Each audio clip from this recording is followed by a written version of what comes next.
That's a bear. Is that a bear? It's a baby bear. Oh, it's not a baby bear. It's a wolf. It's a wolf. Abort! It's a wolf.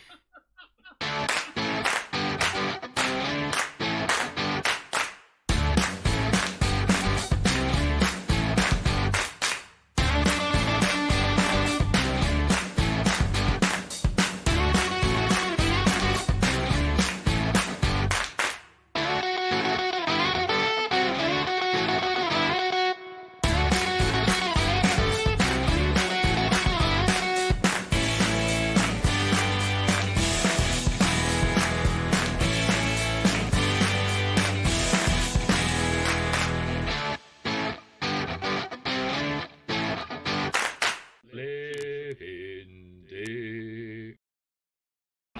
Hello and welcome to Zen Plays Games Badly. Welcome to our Just Chatting stream. Welcome.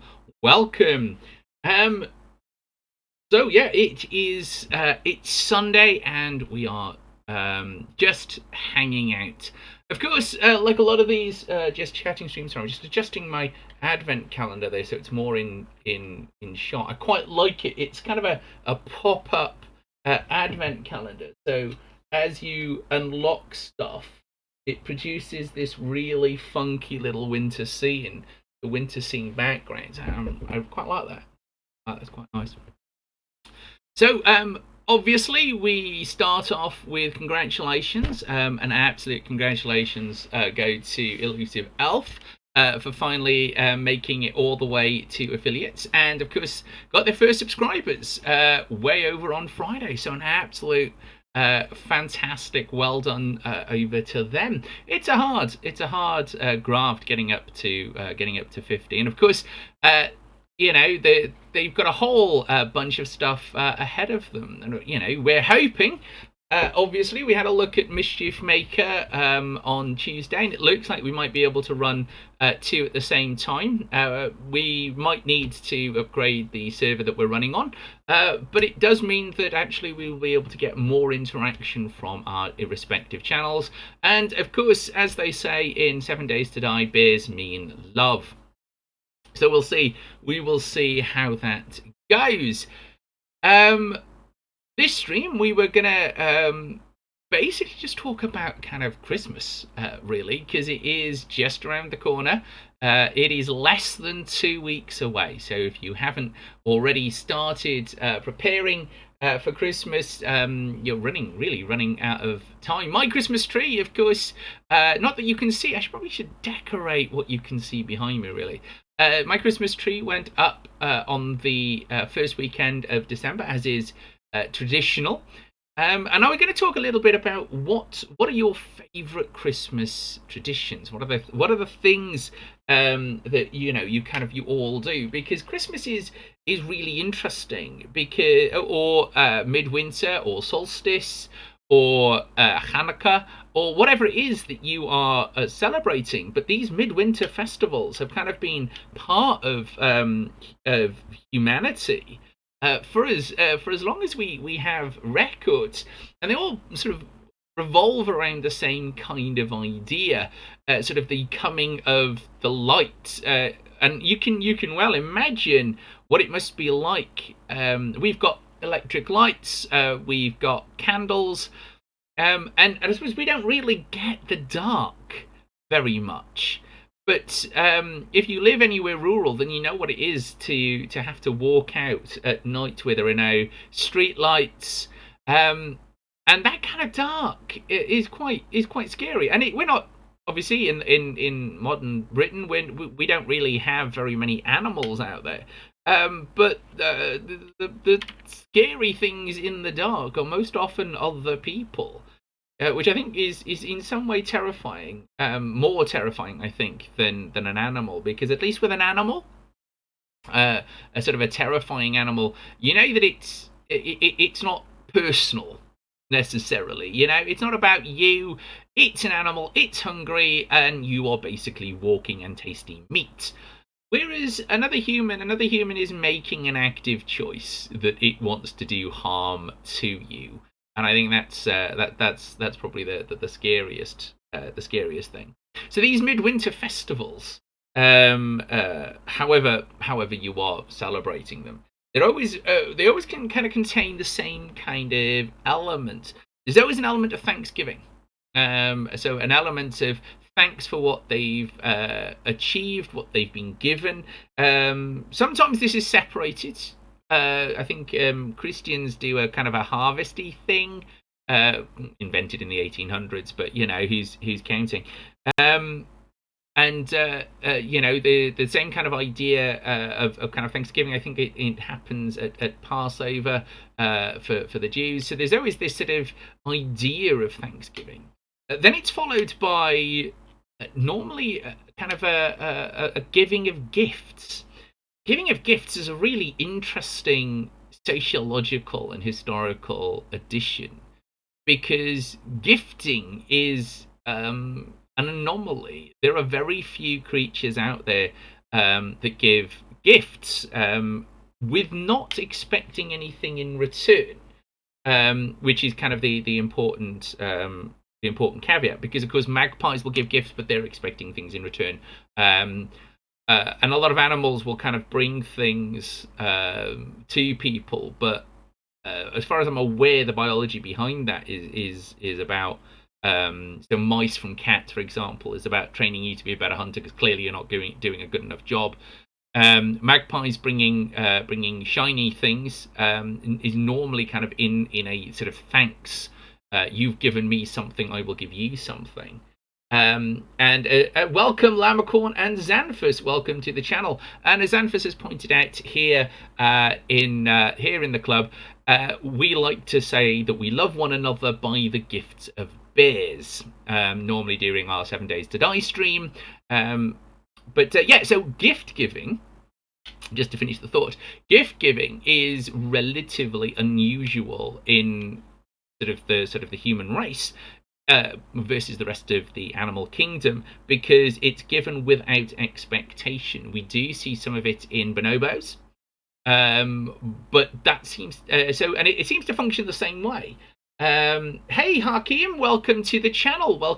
We are talking about, or at least I am, about gift giving at the moment as a basis of kind of some of the ideas around what we in the West celebrate as Christmas or Winterval or Solstice or Yule, and gift giving is kind of a way of building and strengthening society. But in theory, society is still held on to the idea that when you give a gift, you shouldn't expect anything back.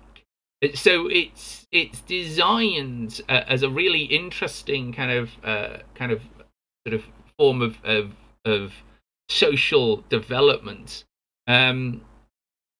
But obviously, again, as you dig into gift giving, its history is about showing fealty, about showing loyalty, and there are some suggestions that the gift giving to one another is near enough a Christian development, but I'm relatively certain that Zoroastrianism gave gifts to one another before that. And I mean kind of not as kind of gifts of fealty, not as kind of gifts of requirements, but just because. But gift giving is where I'm on very shaky grounds. If anybody's got any information about gift giving, now's the time to pump it into the channel. So we were going to talk about kind of Christmas traditions, and every household that I know has Christmas traditions that are so different. And I've been thinking a lot about this because my small person got a book about Christmas traditions, and it talks about some households that gather around the piano because Granny plays the piano, and they all sing. And this is kind of a thing that space is made for.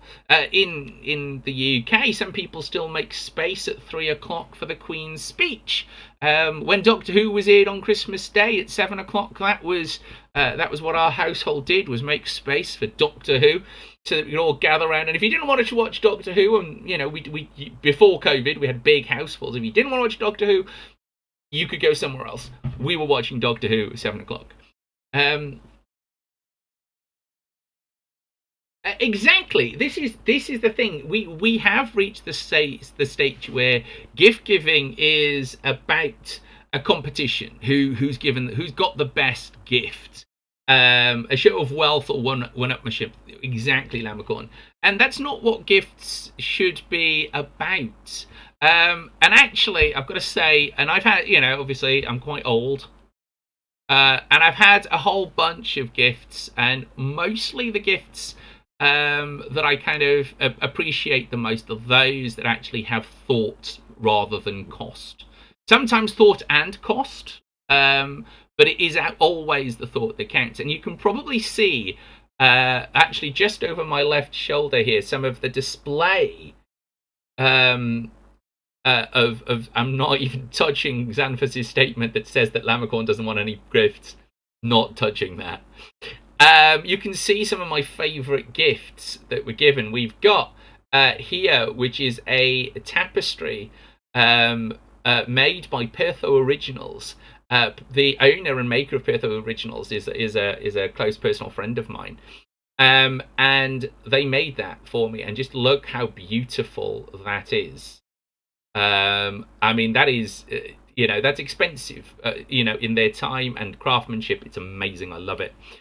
Just below it, we've got, just you can see this little picture here. Now, what you can't see on it is that picture is handmade. And it's been put together by a friend of mine, and it is a quote from Terry Pratchett coming out of, get it right, coming out of Carpe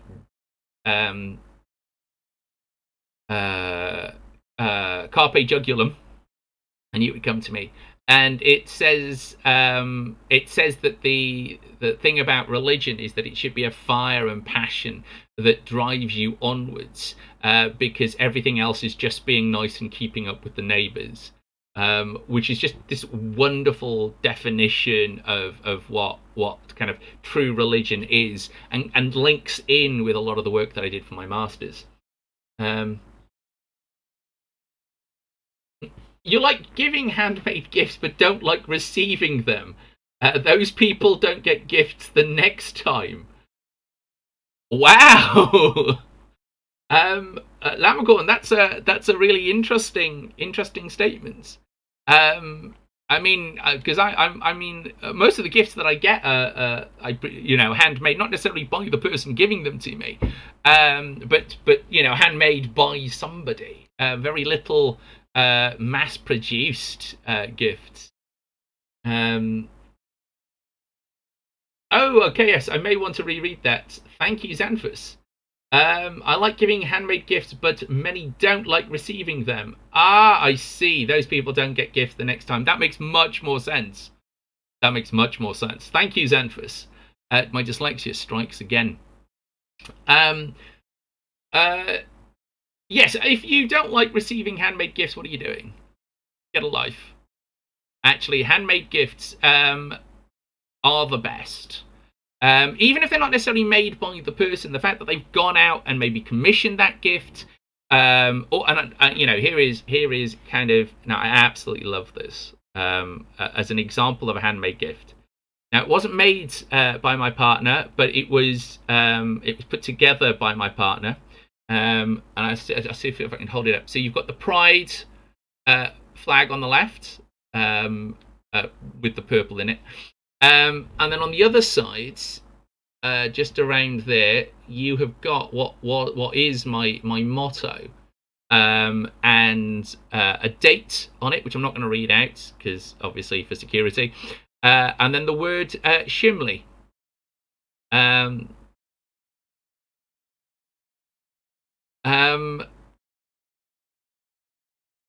Which is one of those things that we read on one of these kind of tedious blogs, and it kind of turned into a meme, and it's see how much I love you.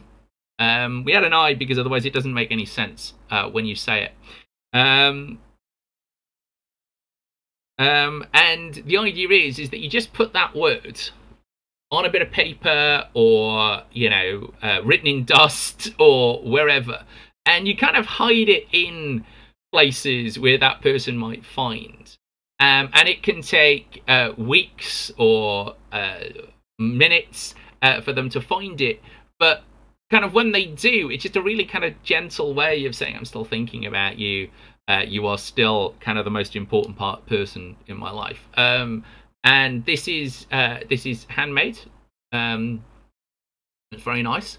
And the only reason that I don't currently wear this is for Remembrance Sunday in November. I wore it, and I thought I'd lost it. It got caught in my clothing, and I turned the house upside down looking for it. So it now lives on my desk and only gets worn when I'm not going to be wearing kind of jumpers and stuff, so that it doesn't get caught in anything and I don't lose it. So it lives here where I know where it is and it's safe. Um, so yeah, handmade gifts are the best, and it shouldn't be about a competition. Okay, it should be about gifts that come with thought, and it shouldn't be about the cost of the gift. Now, I know that I say that being well aware of somebody who has no or very few talents that I can produce in a gift sense. Okay, I do a little bit of photography. I've just never got myself in gear to actually produce those as gifts. Poetry and that kind of stuff. My poetry is so rusty; it's just not worth it yet. And the only other thing that I do is write. But again, it's very difficult to kind of give a short story as a gift. And a lot of that comes to kind of fear of gift giving, especially with my stories, because um, everybody that I have given my stories or poems to as a gift, it has not gone well. It has been returned or forgotten or whatever. So I need to kind of build up my confidence to do it again. Hey, Miss Polly, welcome to the stream. We're currently talking gift giving, but we were looking at traditions for Christmas, and kind of, what are the traditions that kind of make it Christmas for you? Like our tree went up on the 1st of December, Christmas Day, which could be because obviously this year we're not going to get to do a lot of our traditions, because a lot of our traditions revolve around there being lots of people. And they're not going to be. We normally do. We're going to do your book flood, which is my attempt at a Swedish pronunciation of book flood, which is where Christmas Eve everybody gets a book to open, and then Christmas Eve is spent reading said book. Unless, of course, you're a small person, in which case mostly what you do is ignore the book and play with the wrapping paper, which is what they did last year. But the idea is that because Christmas Eve is this kind of weird time where everybody's exhausted, nobody's really got any energy, and if you're kind of, if you've got a house full of people, it can kind of be quite difficult and overwhelming if you're an introvert. And we've got a few introverts in the family, so by giving out books and kind of, saying to those introverts, curl up and read, kind of curl up and read, it just means that actually that introvert can sit there and enjoy themselves, and it also gives those of us that are extroverts that love reading, like myself, an opportunity to sit down and read a book, which we may not necessarily get a chance to do. Miss Polly, a gift does no, let's try that again. Lambercorn, a gift doesn't have to be a physical thing. You can gift time with you, or a picnic, or a blanket fort movie night at home. Yes, I like, I appreciate those things being given to me, but I think that if I'm going to do that, I like pushing out the boat. The top hat is there for kind of a reason. If I'm gonna do something like that, I'm the kind of person that would kind of go, candlelight, 3-course meal, let's push the boat out, because I like that. Um, there's a whole reason why sadly, my tastes outweigh my ability to pay for them. That's the problem. Miss Polly, on tradition and Christmas this year, for me, it's going to be hard. I'll just listen to everybody else's ideas. It's a good idea. It's a good idea. So we open a book Christmas Eve. Gives us a chance. We do all kind of try and I think at Lamacorn during this lockdown period, it would be time away from me. Xanthus, I mean, I love you dearly, my friend, but yeah, no, I absolutely concur. You might want to think about kind of giving Lamacorn a little book that says, I will go for a half-hour walk. So that you just hand the ticket to you and you can just take your puns and go for a walk. But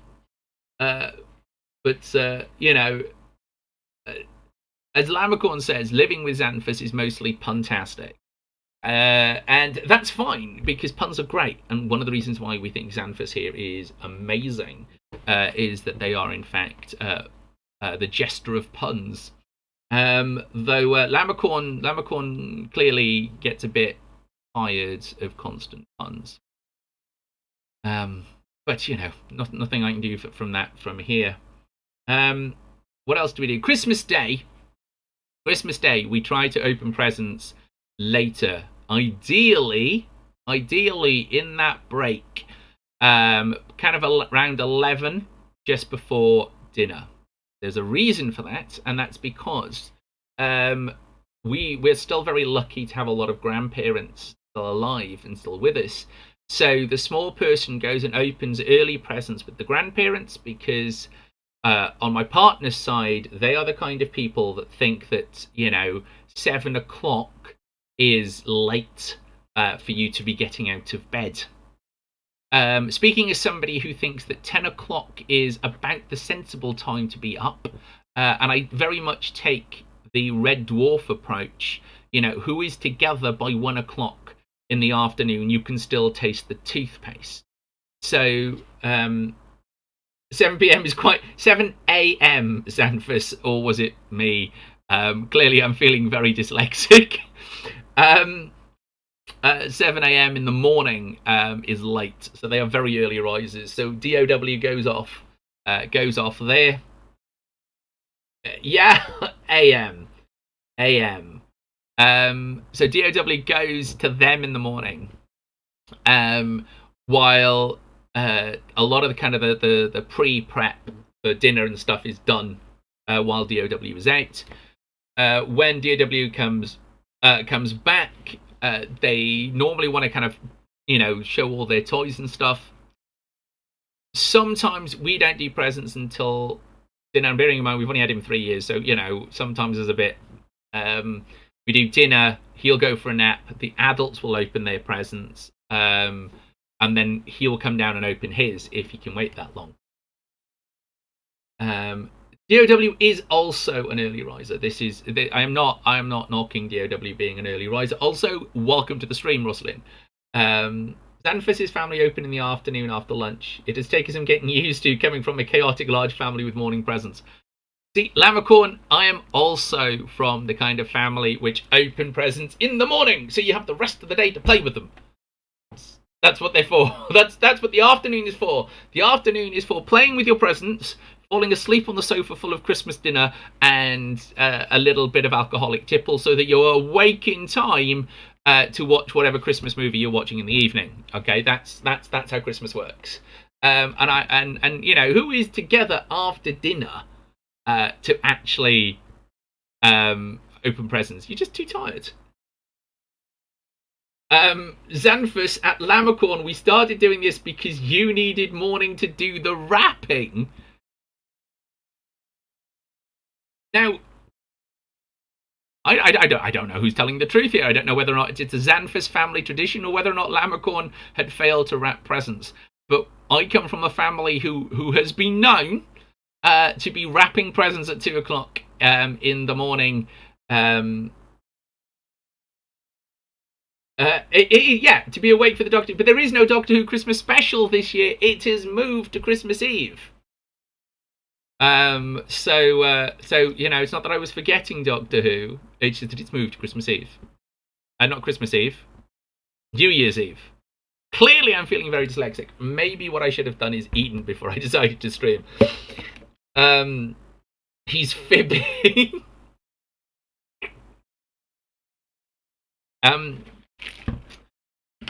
Well, I mean, I'm not touching that. So who is it, do you reckon?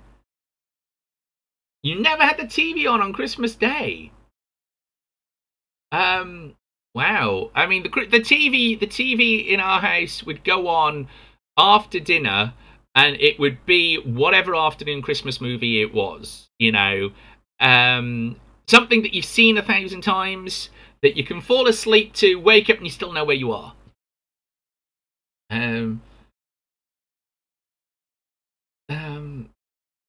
Xanthus, actually, joking aside, I grew up on the coast, so my dad liked to go for a walk on the beach on Christmas morning to remind us that he liked us being cold, I guess. So there wasn't a lot of time left with prepping meals and stuff, so we opened in the afternoon. Xanthus, your father and mine would have got on. My father was the kind of person who just loved a walk. And his Christmas afternoon short walk after lunch, which he tried so very hard to make a tradition, would have been fine if it had been a short walk. All right? Now, other father's short walk on Christmas Eve was down to the pub and back. And you might go the long way, a bit of scenery down to the pub and then home.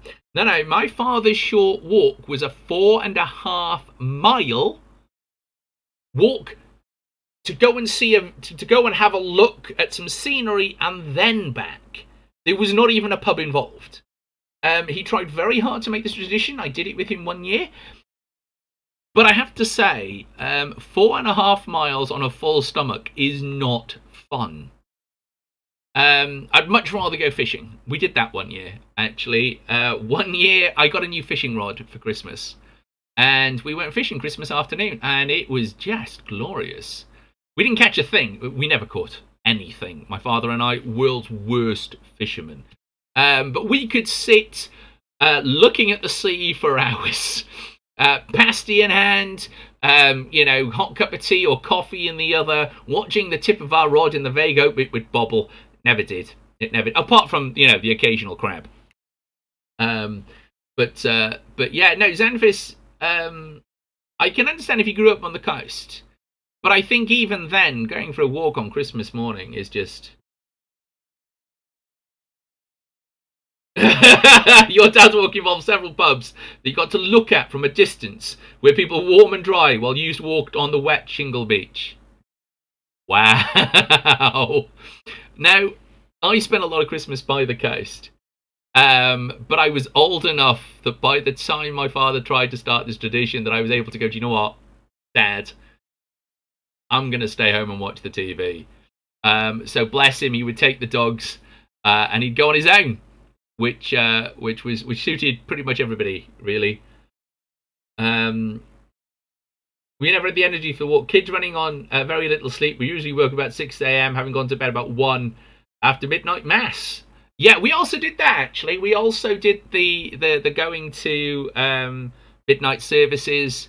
My brother gave up long before I did, and in fact, I still quite enjoy actually a midnight service if I'm still awake. I will confess that when we lived by the coast, we had a kind of tradition amongst our friend group that Christmas Eve was, drink a bottle of scotch. Then we would go off to church, slightly worse for wear. It tended to make carols more interesting and a bit more bawdy, as they should be sung, by the way. But yes, we used to do that. Um,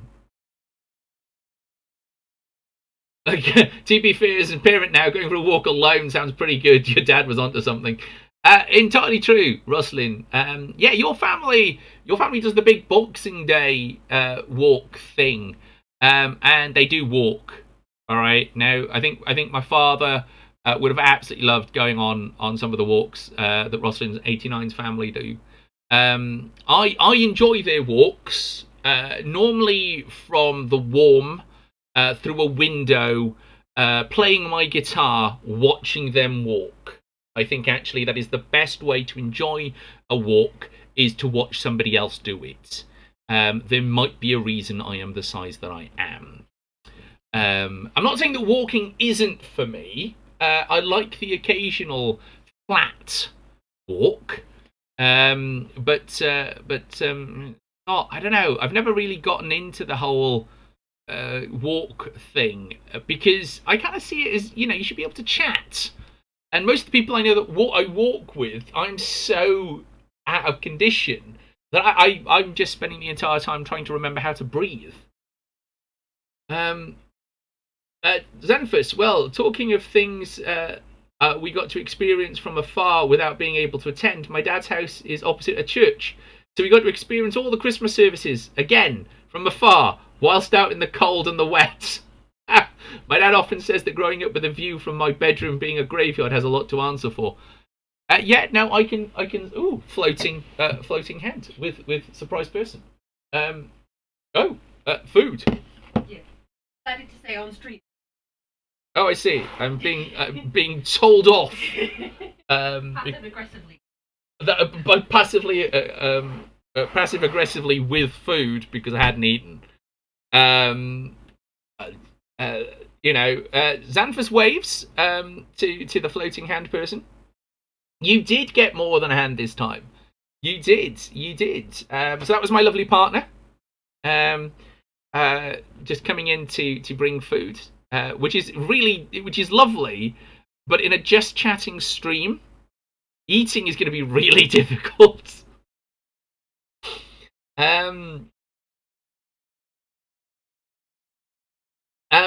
Hiya, I'm glad you fixed that, Xanthus, because I was trying to work out how on earth I say hiya. It sounds like one of those noises that they make in bad kung fu movies. Hiya. I'm gonna have to clip that out, aren't I, and stick it into the new opening. Breathing is a good thing, actually. Yes. For those that don't know, I do occasionally forget how to breathe. Hasn't happened actually in a while. They gave us this new medicine and it's amazing, actually. Talking of bad kung fu movies, you got nothing. Xanthus, you're letting the side down. I mean, you could have breathing and walking at the same time is complicated. Lamacorn, it absolutely is. Absolutely is. I'm the kind of person that can't walk and chew gum at the same time. It's just not going to happen for me. Because okay, so I do forget how to breathe, and I have been known to stand there looking at people not being able to breathe and not being able to work out why I can't. What's going on? Just kind of these automatic systems that I've never had to talk about are just not working, and I don't know how to think about them to make them work. It's a very odd situation. Surprising to nobody, I am actually asthmatic. Just I'm gonna move the chat over there so I can see it. Where is actually my little chat? There it is. There's my little. Pop that up there so I can actually read the comments as we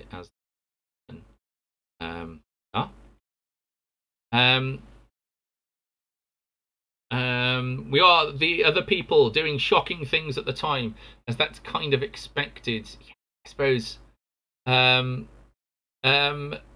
Lamacorn, I have to coordinate my walking stick too, plus double vision. The rest just a lot of going on to concentrate on. Breathing gets forgotten about sometimes. Double vision, I'm so sorry to hear that. And I also know how difficult it is to walk with a walking stick. I before I got glasses, I used to suffer quite a lot with a balance issue. With I have a dodgy inner ear. It's this one here. Double vision is terrible for her. She gets to see me twice. Xanthus, what you have to remember is that she saw two of you and married you on that basis. She loves you so much she sees you twice. You know, I think that's a great thing. Um, so so yeah, balance issue. But weirdly, I didn't think it would help. I got glasses because things were getting a little blurry, um, and I was like, it's not going to help, and it has. It's pretty much. I mean, it hasn't solved my balance issue, but it's meant that I don't need to walk as often with a stick. Um, you reckon she had one eye shut before the wedding? you two are amazing people. I really hope that you know, through the powers of TwitchCon, that we all kind of get to hang out in person, because that would be grand. Oh, if you've ever wondered what that is, by the way, on my mug, that is one of my photos. In fact, it was the first photo that I took that I was actually proud of, and my partner put it on this lovely mug. This is the other side that actually has my name on it, which was just all kinds of supportive. She's just an amazing person, incredibly supportive of everything I do, which is just great. So, um, he was the one that nearly got impaled during our wedding ceremony. So clearly, my vision was doing much better than his at the time. Um, how did you nearly get impaled at a wedding ceremony? I don't recall the stag had it out for you.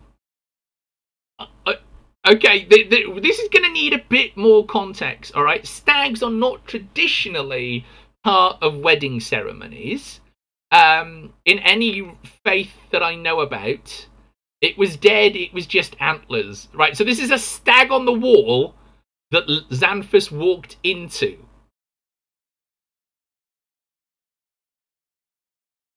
It was either the stag or Lambercorn pushing you into the fire. What fire? This is okay. Xanthus, the fire seems more dangerous. Well, um, yeah, it's gonna need, because so far at a wedding ceremony we've got fire, a dead stag, and Xanthus being impaled. I mean, you know, I mean, did you get married in some sort of Scottish Highland cabin or something? Is that what you know? You had leather armor on. That's fair. You probably could not withstand a stag attack. Okay, leather armor is not very good against piercing weapons, Xanthus. Great against blunts. Um, Great against broadswords coming at you sideways. It had a lammy, it was fine. What, the stag or you? Or your armor? Um, because I can't imagine that any lammy is going to make you stag immune.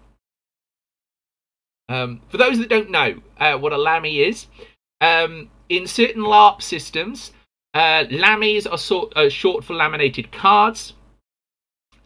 So a lammy is a card that you attach to a weapon or an item, so that if that item has a special property, normally magical, but not always, so that if, for example, an event happens, you have your lammy to prove that that event doesn't affect you.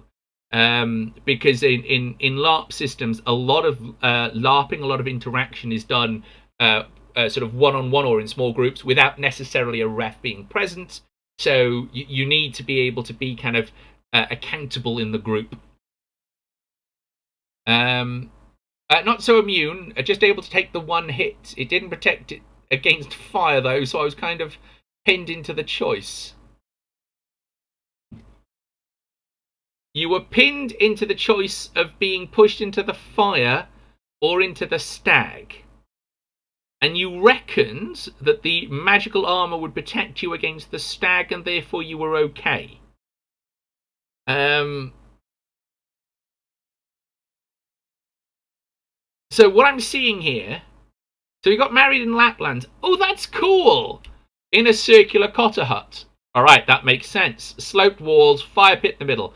Xanthus was stood on the outside, shorter ceiling heights. On the outside of the circle, right? But kept hitting his head on a pair of reindeer antlers on the wall. I said we should swap sides, but he said out loud in the middle of our wedding ceremony that he didn't trust me not to push him into the fire pit.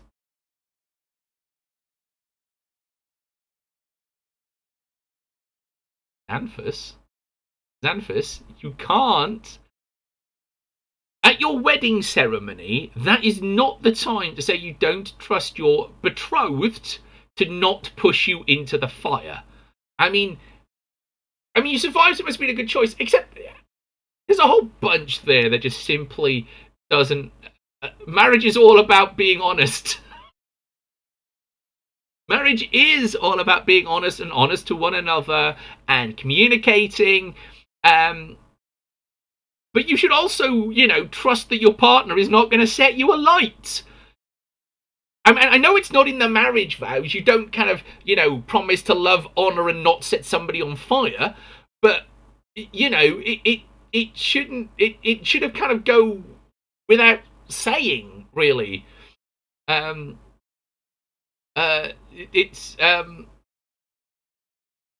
don't know what to do with that.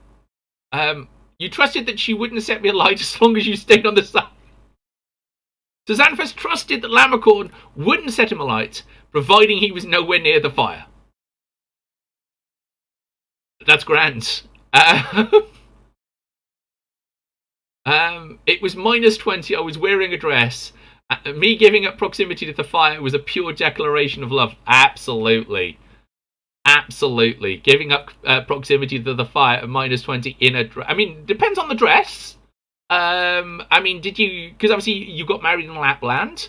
So was it? I mean, it could have been a fur-lined dress, or was it a kind of a more traditional kind of lacy affair, or even as some people seem to get married in a miniskirt.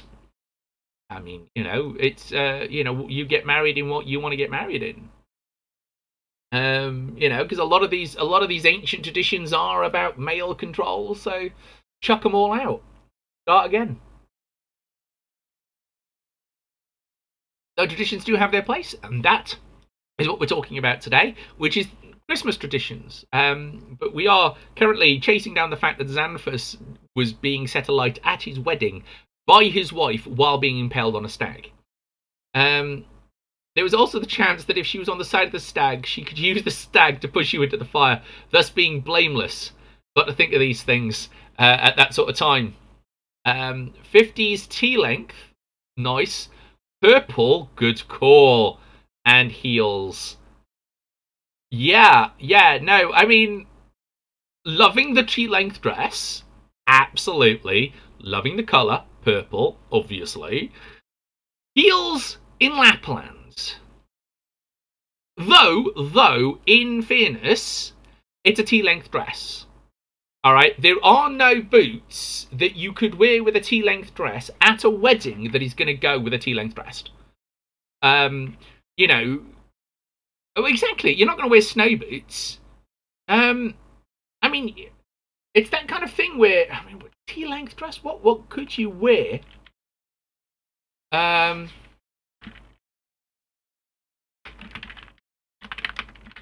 Let's see, what could you wear with a tea-length?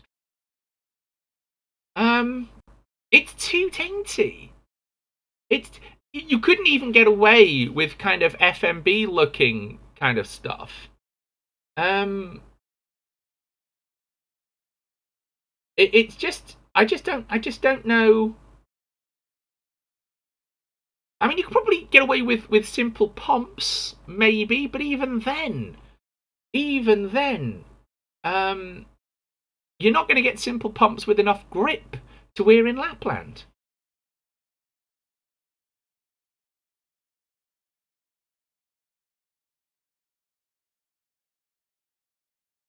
Docks go with everything. Okay, right.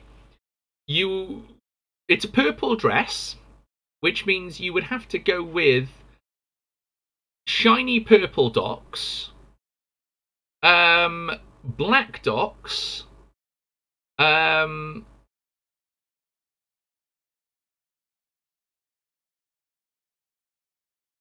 and I suppose you could wear kind of purple docks,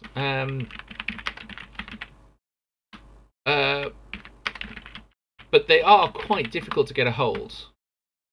Black with purple laces. No. See, the problem is the closest you could get white rose embroidered. Yes. The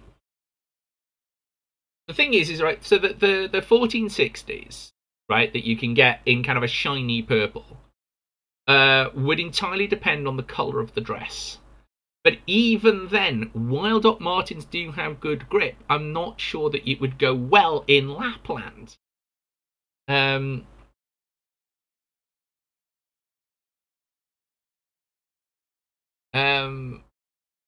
Lammercorn does have a pair of very nice coloured docks that would have worked really well, but with the extra height, I don't think she would have had the right leverage angle to launch me into the fire.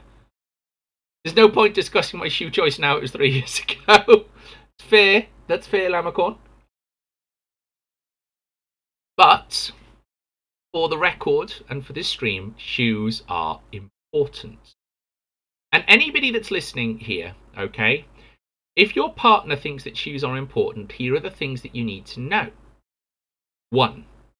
You buy the shoes first. And then you coordinate the rest of the outfit with the shoes. Never go the other way around. Ever. If you buy an outfit and then go looking for shoes, you will only disappoint yourself. The shoes happen first because, let me tell you, there are so many numbers that can be set off with the right shoes, the right necklace, and the right headband that actually, if you start with the shoes and make a statement, it's easier to match with a statement dress. If you start with plain shoes, it's easier to match with a plain dress. The other way round is just heartache, just absolute heartache. Don't go looking for the dress until you've got the shoes. I had iridescent white irregular choice shoes. They are stunning. I hope you still wear them, Lammercorn. I hope that you still wear... I mean, I don't wear my wedding shoes because they were shoes.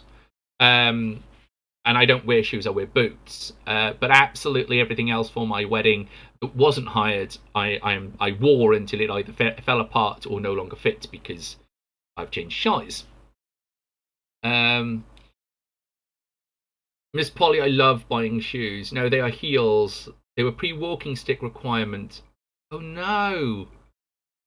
No. Is it 2 walking sticks you have, Lammer, or just the one? And is the requirement a balance issue? Or is it a sight issue? I'm just curious because I mean it all comes down to your shoes. Oh, Lava Cookies is here. Okay, if you want to know somebody who has an absolutely amazing collection of shoes, that Lava Cookies has some of the most beautiful shoes I've ever seen. And if you want to know, they used to be on their Instagram. I don't know if they are there now, but they were just beautiful pearlescent shoes. Oh, just the one usually to push me towards random heat sources. Oh, I see. Lammercorn, while we're on it, I know a friend that is in the process of learning how to make sword canes.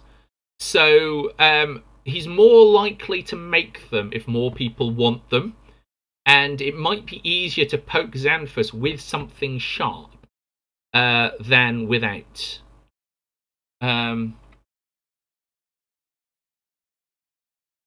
Oh, your knees gave up. Oh no. What is this? Is this autism? Welcome, Sam Adams.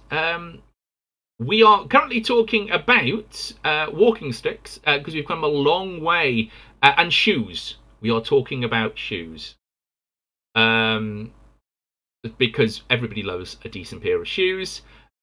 So no, there is not a lot of autism discussing. The Lamacorn has unfortunately done their knees in, which is how we ended up talking about knees. But there are, of course, thankfully, a big selection of Doc Martens that Lamacorn can still avail themselves of. Um, Yes, Lava Cookie turned into a shoe collector after years as a tomboy. Boots wins versus shoes every time. Yes, yes. Um, I went with shoes because it was for the look. And I figured that actually I would wear shoes more than I do, and I've ended up actually being able to wear boots and absolutely everything else. I've got these really cute little heeled boots that kind of pass off as really nice boots. And I do absolutely need to spend more time investigating kind of sheet. It's the problem is my feet are so big, um, and they're not the same size either. So I've got one that's basically an 11 and a bit, and one that's a size 12. And weirdly, my favourite shoes are a size 10 and fit me perfectly. So go figure. Um, but so I normally have to wear a size 12 because my feet are so wide. Um, so all my docs are a size 12, and that's fine. So I've got a standard pair of black Doc Martens. I've got a green pair with some beautiful kind of angels on the side. I've got a blue pair, bright blue, brilliant, love them. Um, Got new rocks. Oh, Lamacorn, I hope you are absolutely wearing them anyway. Wear them anyway. Stomp around the house. Stomp on Xanthus. I didn't say that. Um. Um. Oh, Roslyn, don't. Oh. Um. Okay. Okay. So there were these shoes. We were in a little boutique, and I think it was in London. All right. And they were snakeskin, not real snakeskin, but they were snakeskin pattern, electric blue with kind of a what's it called, an oil slick purple over the top, and they were heeled, so heeled cowboy boots, and they were divine. And I looked at them and I said, you know what, I don't need them. And in fairness, we didn't have a lot of money at the time, and I couldn't think of many places that I was going to be able to wear them. So, and I have thought about those shoes. I have thought about those shoes. Um, oh, okay.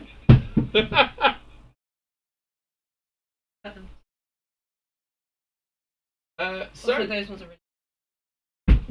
So apparently my dogs have also arrived.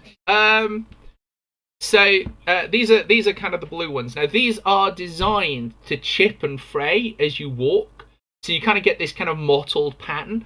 And one of the things you'll notice is that I kind of got them just before. I got them at the middle of last year, and they haven't had anywhere near as much wear as I would like. So those are my blue ones. Love them. And these are the ones I was talking about. Look at that. It's a beautiful little bottle green. With naked boys on them. Naked boys. And a little. Now they're all kind of from. They're all sort of important paintings. So they're all coming from. Sorry, just my heel sorter out. Because once you move the heel sorter, they're a real pain to get back in. Go.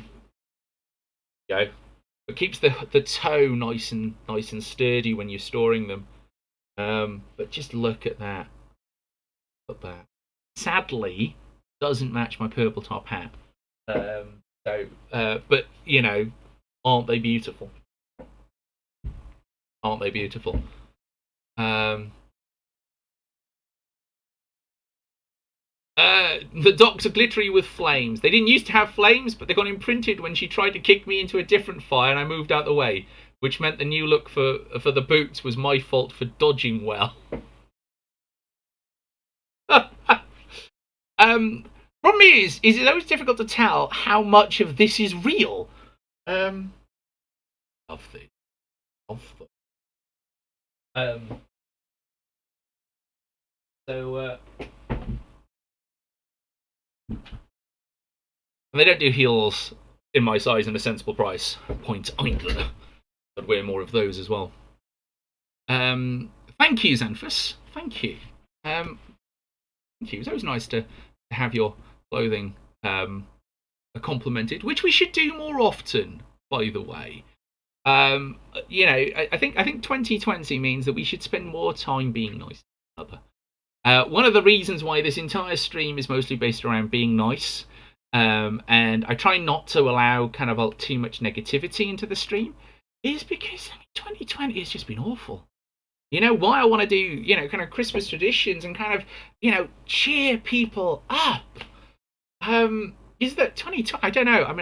It's not just. For me, it's not just the pandemic. There's a whole bunch of other stuff going on in my life. But it's like that for a lot of people. Like, this year would have been a bad year, and there's a pandemic. It's just been awful. Just been awful. What are we talking about? Christmas traditions. My boots are gorgeous, aren't they? I need more. Frankly, I just need more. And then the matching outfits. So Xanthus 2020 has been different, and we've all missed a lot of what we had before. It's also meant that we found different ways to come together and meet lots of people. Exactly. It is one of the joys, I think, of Twitch, is that we've come together. And what's been really interesting is that I was over on Mixer, and it was mostly streaming into the voice, and I come over to Twitch. And I found the community, by and large, to be really welcoming. And I feel that I've made some real friends. Now, okay, so people like Mal Kitty I know in real life. Scum and Villainy. So Villainy from Scum and Villainy, I do know. But only kind of in passing, we got drunk that one time kind of thing. Elusive Elf, of course, I've known him, a decade. But other people like X Big Biffy, like the Michael thing. These are people who I really hope. And I wasn't up for TwitchCon, But actually, if I found out that X Big Beefy was going and the Michael thing was going, and Joe H47 was going, I would absolutely go just to be able to see these people. They are just amazing streamers in their own right, and they've been kind enough to kind of, sort of accept little old me. It's been really nice. Yeah, it's been really nice. So I tried to do my best to share that around. The support and the help that was given to me. Try to share it around. It's why we mostly will raid the smaller streamers. And I know that we're not very big over here, but even that little, even the small numbers that we are, deeming a sing, helps raise the group. So, oh, hey, X Big Beefy. I've been here lurking, playing some games. Thank you for those compliments. You're very enjoyable to be around. Hi. Sorry, I didn't know you were there. And Zombie, yes, absolutely. Zombie is absolutely a fantastic streamer. And it's been great to be able to drop into their streams because now they've changed kind of when they're streaming. And I'm hoping to catch them doing 7 Days to Die, which I'm really looking forward to. Sing this minute. What would you like me to sing, Lamacorn? The YMCA.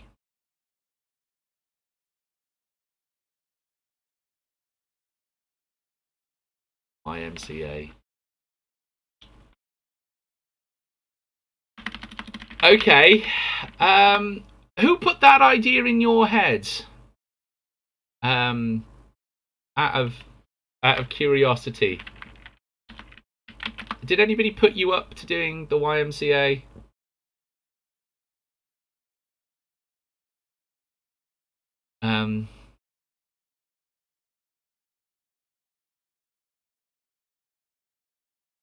You want with the moves.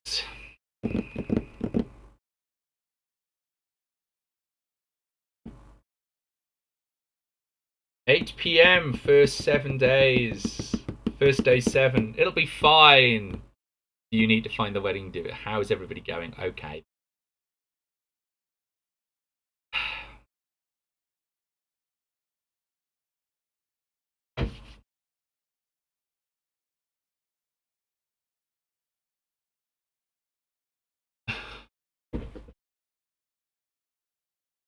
Been a while. Young man, there's no need to feel down. I said, young man, get yourself off the ground. I said, young man, 'cause you're in a new town. There's no need to feel unhappy, young man. There's a place you can go. I said, young man, when you're short on your dough. I said, you can stay there. And I'm sure you will find many ways you have a good time. It's fun to stay at the YMCA. It's fun to stay at the YMCA. You have everything. They have everything for young men to enjoy. You can hang out with all the boys. I said YMCA. It's fun to stay at the YMCA. You can get yourself clean. You can have a good meal. You can do whatever you feel.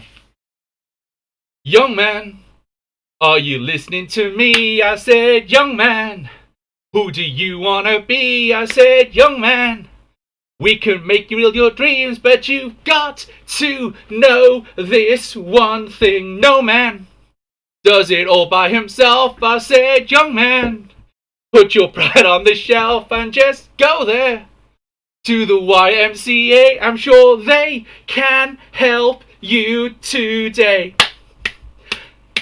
It's fun to stay at the YMCA. It's fun to stay at the YMCA. They have everything there for young men to enjoy. You can hang out with all the boys. YMCA. It's fun to stay at the YMCA. You can get yourself clean. You can have a good meal. You can do whoever you feel. Young man, I was once in your shoes. I said I was down and out with the blues. I felt no man.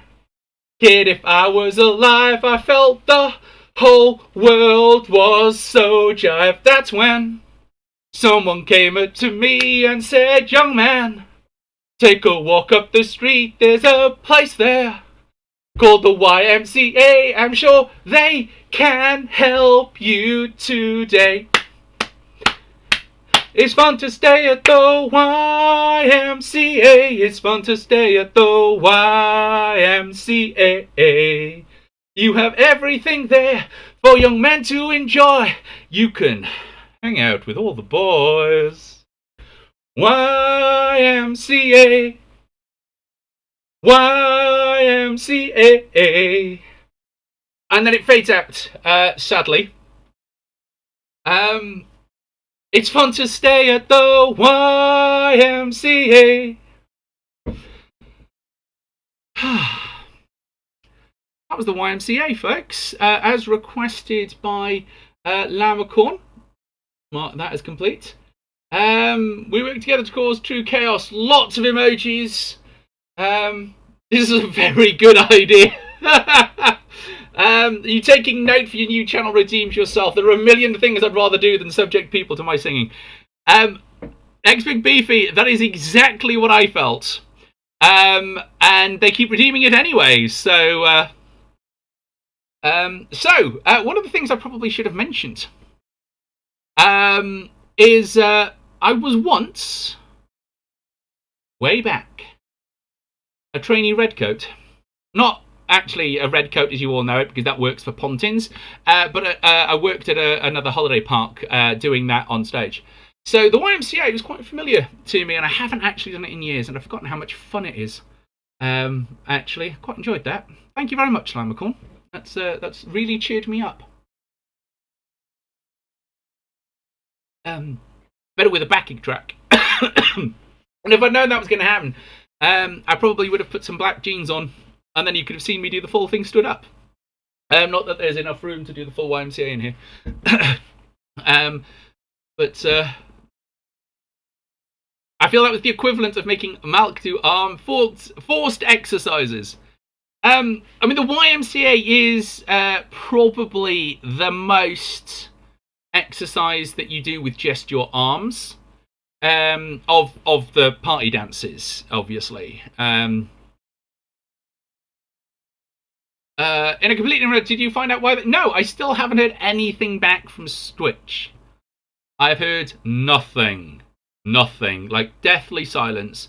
I was in a stream and Joe H47 managed to show me how to actually get it unmuted. So I've sent that off for it to be reviewed. I've heard nothing. DAW enjoyed the end of the YMCA that he saw. Wow.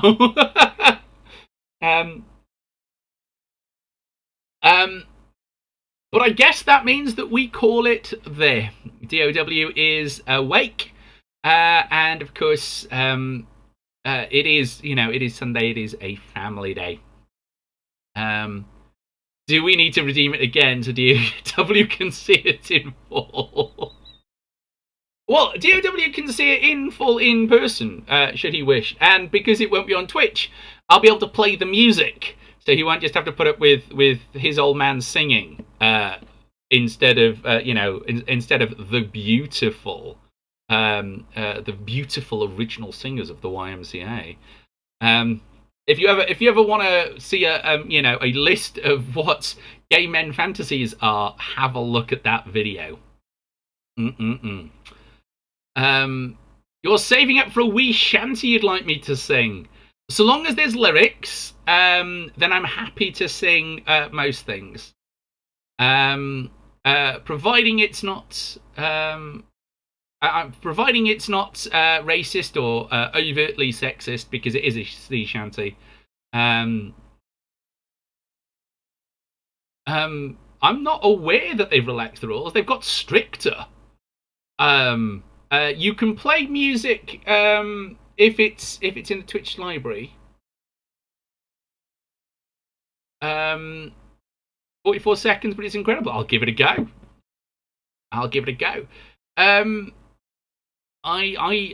not aware that we can play music unless you've got a license for it. But getting a license and then getting it through to Twitch is just a nightmare. And it's quite difficult to get one to kind of get a full licensed sorted as well, which is, I did look into it. In that case, you heard nothing, Xanthus. Very well done. Very well done. X Big Beefy is not online until 8, so raiding X Big Beefy would be pointless. We can't raid Elusive, Xanthus. Got there before you did, because they are also not online.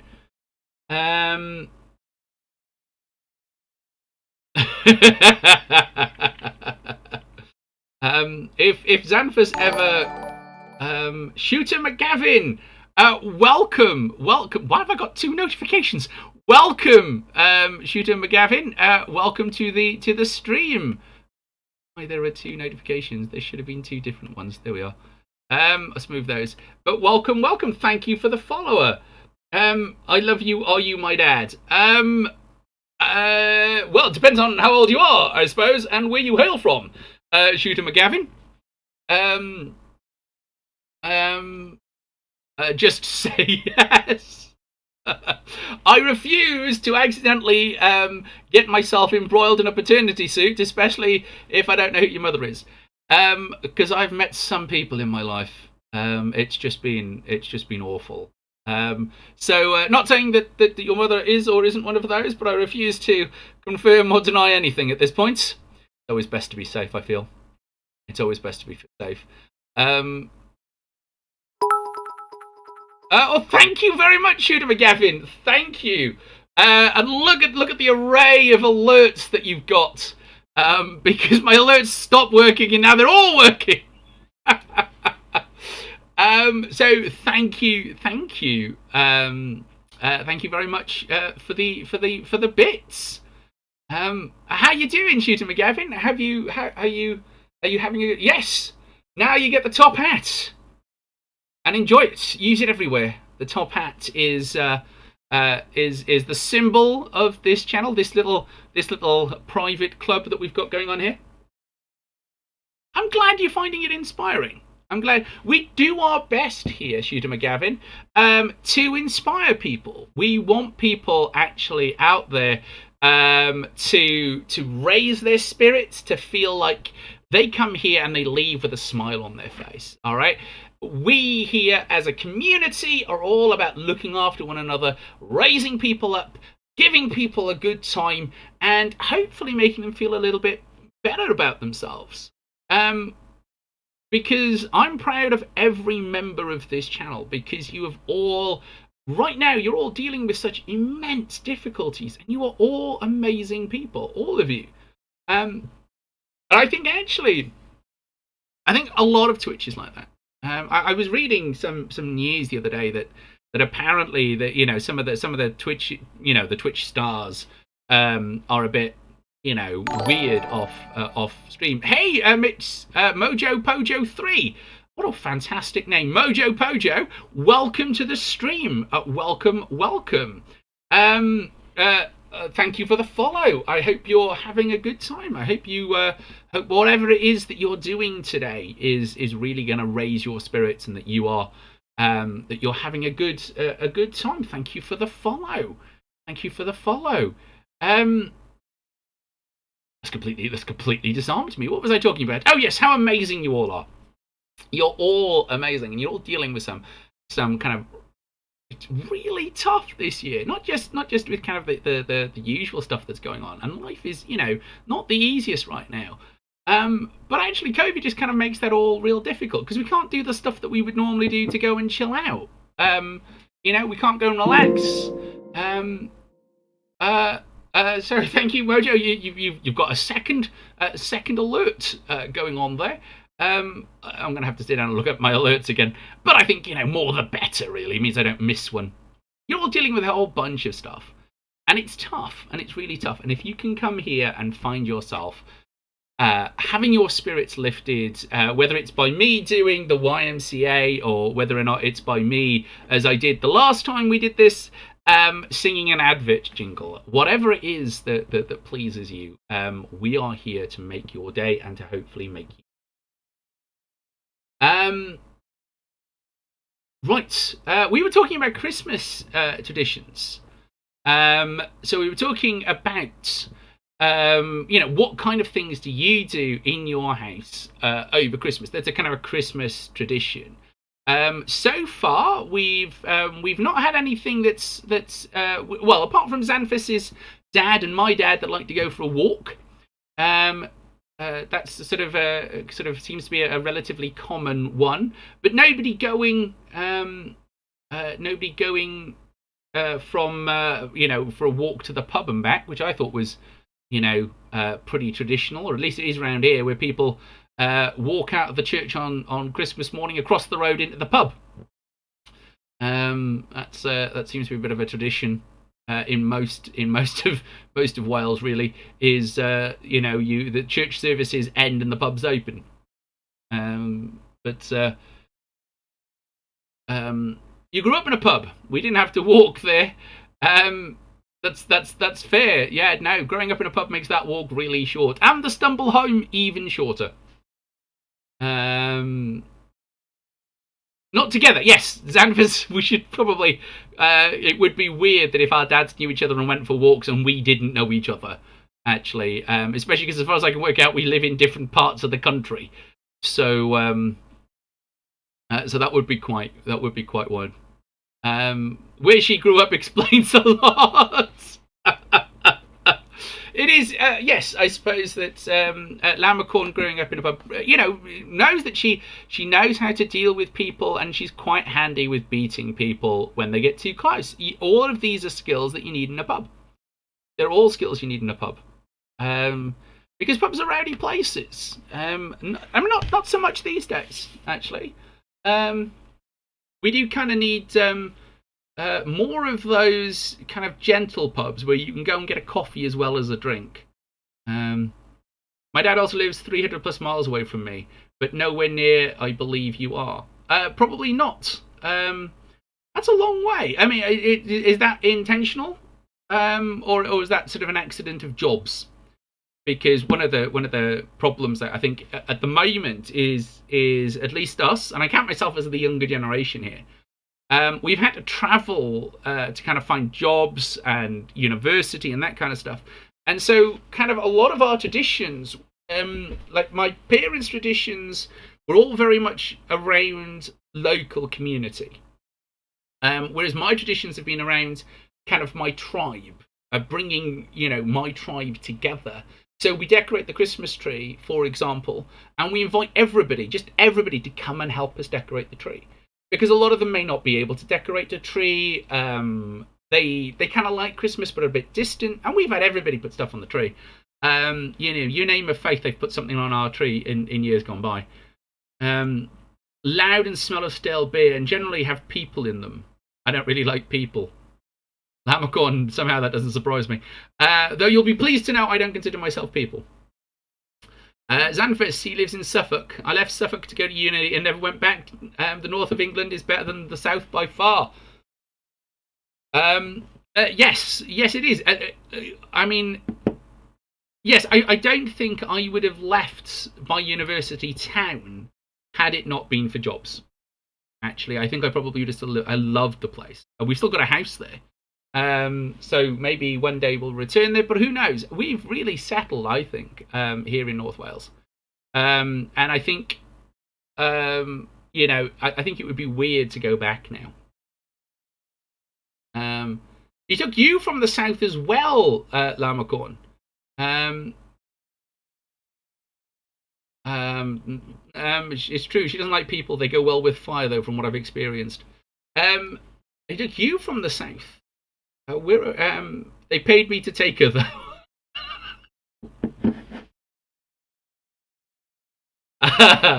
I'm not. I mean, Xanthus, I really hope you're in a different room.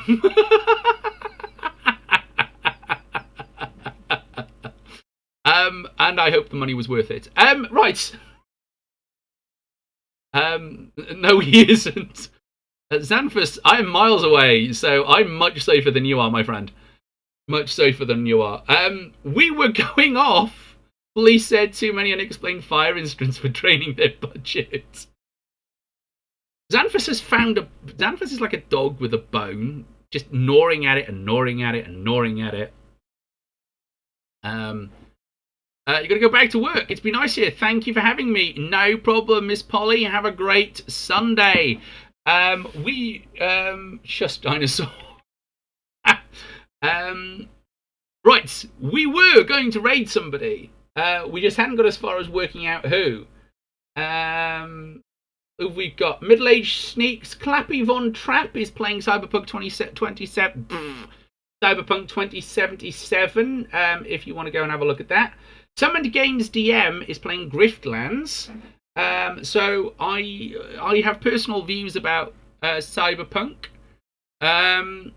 So I think Middle-aged Sneaks is playing Ghost of Tsushima. But I'm leaning towards Summon Games DM because we raided Middle-aged Sneaks last week. So I'm leaning towards Summon Games DM. What do people think? Do people have a preference? No cyberpunk transphobic trash. Yes, Lammercorn. I wasn't going to do that because I didn't want to take the end of the stream down, but yeah, basically. Um, Not touching Cyberpunk 2077 with a barge pole. They managed to ruin an absolutely great concept of a game. As far as I can work out, the game is full of bugs. They left in an actual epileptic-inducing flashing sequence. It's just, I just don't know. Yeah, I'm a way to bring the stream down. We will rant about Cyberpunk after Christmas when a lot more of the reviews are in and we know better what we're talking about. So we're going to go off and raid Summoned Games DM. Please do unlock your hat. Give them a nice big hello when we get in. Tell them that you've come from Black Xanthus and we are bringing all the joy of the season to them. Thank you very much for joining me. It has been wonderful to have you here. You are all amazing. Whatever you're doing this week, look after yourselves. Stay 6 foot apart. Wash your hands. Wear a mask where possible. Stay home. And whatever is that you're doing, look after yourselves. And remember, Mama Zen is proud of you. I've been Zen. You've been awesome. Good afternoon. Good afternoon.